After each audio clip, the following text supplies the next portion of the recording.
What's going on, Attack Squad? It's your boy Roman, aka MisterAnime343, back at it once again. And today, I haven't done any anime reviews in a while, but it seems that I've been getting into a lot of drama lately.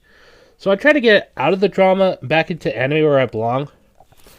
So expect a lot more anime reviews to come out because I am an anti-tuber first and foremost. But enough chit-chat. Let's cut right to the chase. Captain LaserHawk, a Blood Dragon remix, is a Netflix series that has appeared on my radar as of late, and truth be told, I've actually marathoned all 6 episodes in one day. I mean, it's a relatively short series, not gonna lie. And I'm not trying to brag or anything, but the series was really short, and you know, it kind of ended off on a cliffhanger. So, spoiler alerts. Also, word of warning for anybody who actually has not seen the series, go check the series out yourself before you come to my review. I really would appreciate it. So, I'm trying to be as spoiler-free as possible, alright? So, here's how the review is going to go down.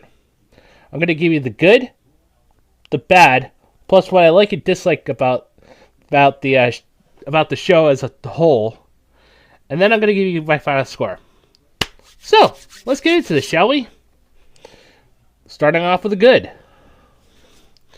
What I really liked about the series is it scratches that itch I had when Cyberpunk Edge Runners ended the way it did. But it did kind of leave a bit of a hole in me that needed to be filled.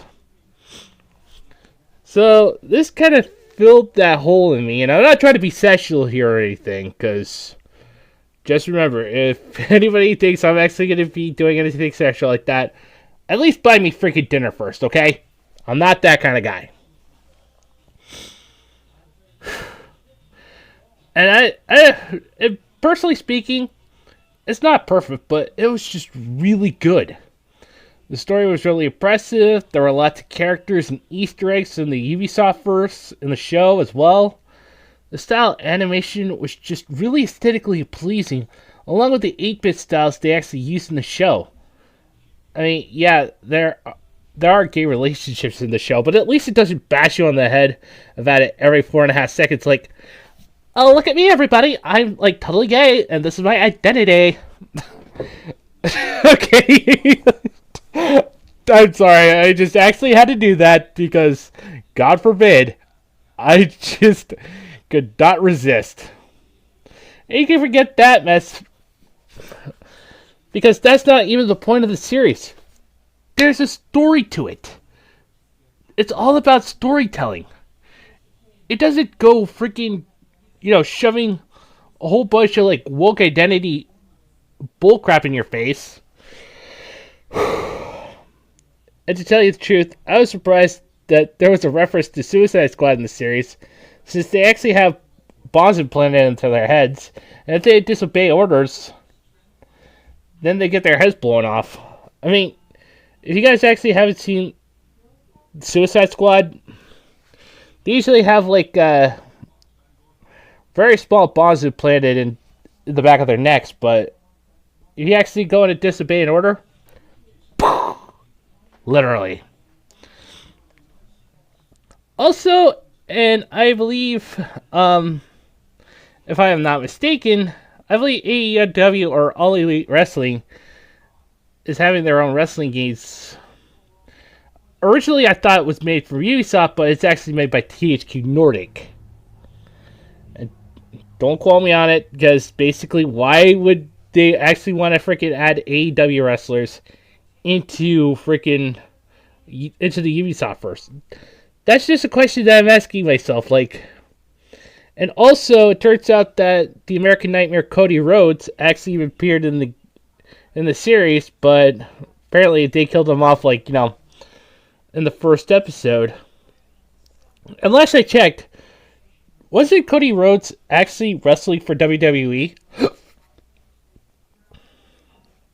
Heck, it threw me out of left field just seeing Cody Rhodes actually, being in the show itself. And that was a bit of a shock for me.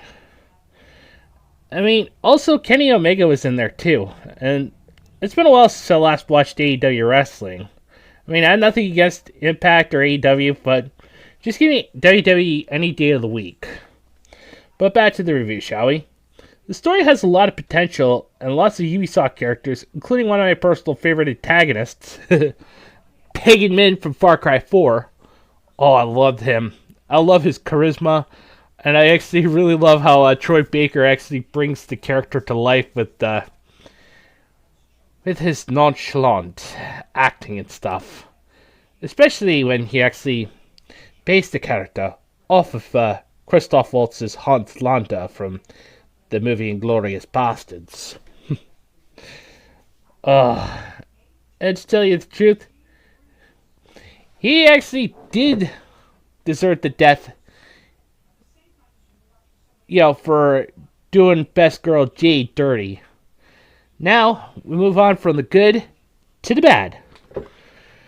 Now, I'm not going to sit here and nitpick about all the flaws of the show, but it would take a long time, and I don't think you want to hear me drone on about how bad the show is.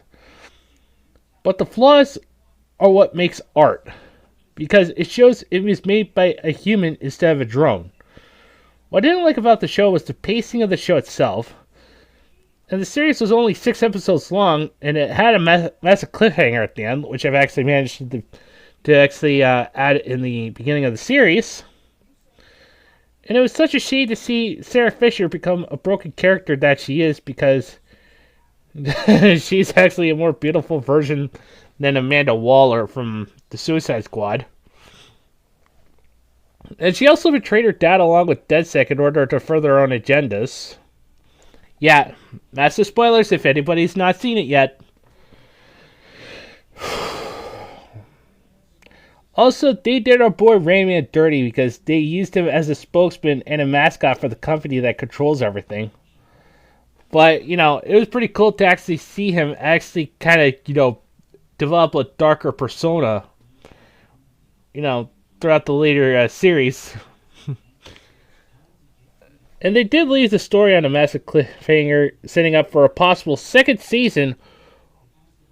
But I'm not 100% certain there will be a part 2 or a second season unless there's news about it. Then you bet your boots I'll be reviewing that as well. So I'm just kind of keeping that up in the air. And now for the final score. Scoring this by far is the trickiest part. So in all seriousness, I'm going to have to settle on giving this about an 8.5 out of 10. And I won't be using my seal of approval because personally, I want you, the viewers, to actually see the show for yourself and make your own conclusions. I'm just simply giving you my personal opinions on this show because I believe that it's a really great show. I've actually seen Dash Attack do it. I've actually seen, my friend Silent Joker 45 actually post his review, but mostly he did it on an X post because, God forbid, Elon Musk actually had to go and freaking turn Twitter into X, which is kind of stupid.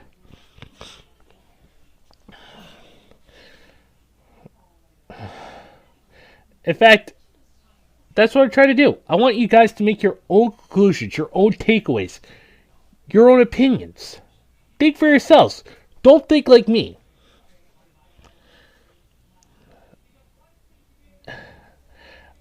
I do these reviews as a way to make content and recommend something for you guys to watch. But in all seriousness, I hope you guys actually enjoy this review as much as I enjoy doing this with you guys. So that's going to do it for me. Please be sure to smash the like button, subscribe if you're new to my channel for more anime reviews, because that's what I'll be doing more of, because I really need to get back to, doing the grind of getting back onto doing more anime stuff, because I am an AniTuber, mind you, and that I definitely need to do. I can guarantee you that. Also, make sure you hit that notification bell as well to stay up on my channel as well. And as always, just remember these 4 things. respect the lifestyle fan service, enjoy your fandoms, embrace your generosity as long as it's legal, doesn't hurt anyone else, anime is freedom, and until next time, guys, I'm MisterAnime343, God, anime, mecha, beats you away for fucking speed.